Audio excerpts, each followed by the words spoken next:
MakingAScene.org brings you the next music manager may be a workflow designer. Have you ever felt like you're just sitting around waiting for someone else to give you permission to succeed? Well, get ready, because in this explainer, we are about to completely reframe how you look at the structure of a music career. Whether you're an independent musician or honestly just someone fascinated by the shifting mechanics of the modern music business, this is going to change your perspective. Here is our roadmap for the explainer today. We'll start with the old gatekeeper myth, then look at renting versus owning attention, designing the fan workflow, data ethics and AI, touring and merch systems, and finally, Lena's hero journey. Think of this as an epic clash between the old industry villains and the new indie artist superpowers. Okay, let's dive right into this quote from MakingAScene.org because it literally flips the script on how independent musicians should view management today. For so long, artists have been taught to look for this, savior figure, someone who can wave a magic wand, pull strings behind the curtain, and magically grant them a career. But things have changed. The most powerful management tool you can have today isn't some secret Rolodex of industry executives. It's a meticulously designed system. So, to understand why this is such a game changer, we first have to look backwards at Section 1, the old gatekeeper myth.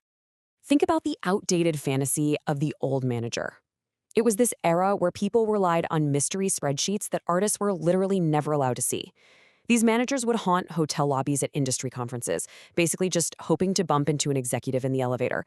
Honestly, their primary qualification was usually just owning a nice blazer.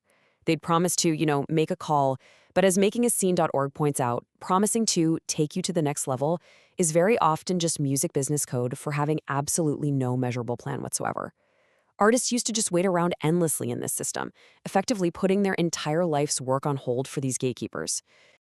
And the profound problem with waiting for permission is that you aren't building any real equity for yourself.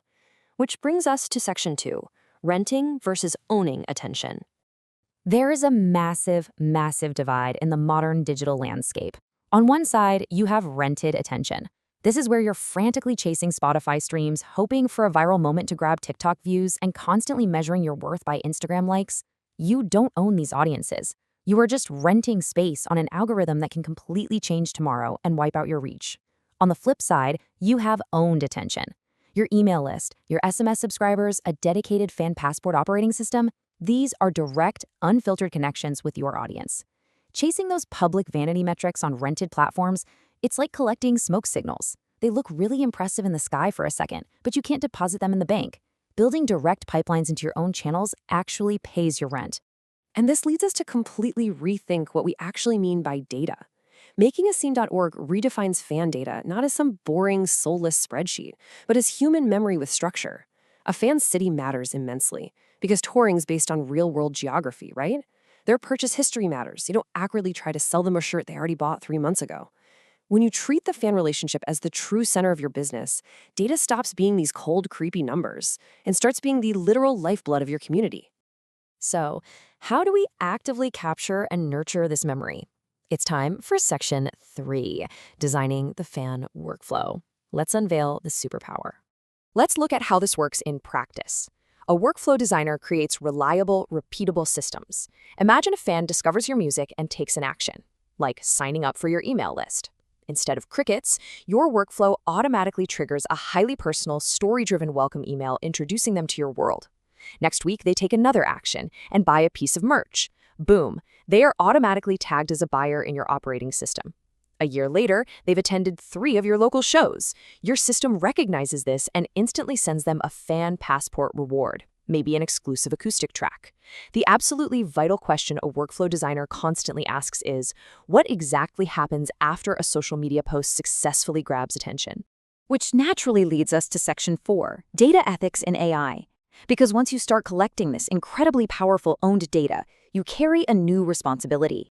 MakingAScene.org establishes a really strict ethical baseline here. First off, tell fans exactly what they are signing up for. No tricks. Let them choose their preferred channel, whether that's email, SMS text, or both. Never, ever buy email lists. It is a total shortcut to nowhere. Keep clear records of consent and always respect unsubscribes immediately.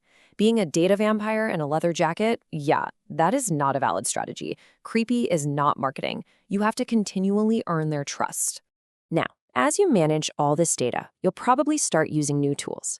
But let's clarify a major point of anxiety right now. AI is the assistant, not the artist. It isn't meant to steal your soul or act as a fake singer. According to makingascene.org, AI is simply plumbing. It's just there to help you analyze your own data, maybe spot geographic patterns for your tours, and draft routine email campaigns faster. You aren't outsourcing your creativity, you're just outsourcing your busy work, so you can get back to actually making music. All right, moving into Section 5, touring and merch systems. Let's take all these digital workflows and apply them to the physical realities of the road. The old fantasy of touring was basically getting in a van, driving to a random city, hoping to become beloved by strangers and returning rich. Which, let's be real, usually just meant eating a gas station dinner at 1 a.m. while losing money. But look at how a workflow transforms a tour. Instead of guessing, in week 1, your owned data maps out exactly where your fans live by zip code.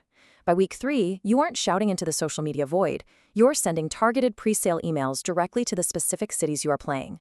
At week 6, you send an SMS show day reminder strictly to those who opted in. And by week 8, a post-show merch email follows up to say thank you. Touring transforms from a desperate gamble into a precise, targeted workflow.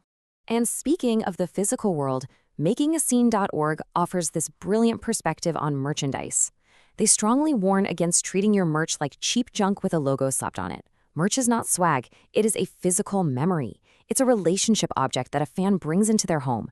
And even more than that, it provides incredibly valuable management intelligence.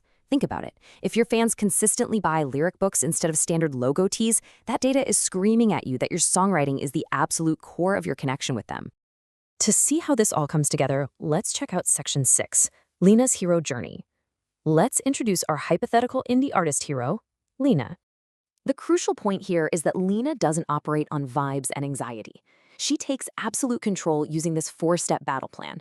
First, she uses her social platforms as funnels, pointing everyone to her owned channels. Once she has them there, she builds her EP campaign entirely on fan data, knowing exactly which cities are engaging. Third, she books her regional tour runs based entirely on that intelligence, ensuring she plays to full rooms. And fourth, she reviews the workflow after the tour and adapts it. She completely bypasses the gatekeepers because she is the master designer of her own system. And why is she doing all this hard work? Because of this number right here, 82%. That is the average artist revenue share on direct-to-fan platforms like Bandcamp. By owning the workflow and selling directly, artists like Lena capture the vast majority of their revenue instead of handing it over to middlemen. You don't need to be globally famous to make a living. You just need enough of the right people in a system that respects them. This is how you build a sustainable music industry middle class. The old industry trained artists to just wait around for a golden ticket. But the new industry says you can start designing your own workflows right now. So ask yourself this final question. Are you waiting outside the castle, or are you building your own town? Make sure you check out the other great articles and resources on makingascene.org, the place the indie artist goes to build the new music industry.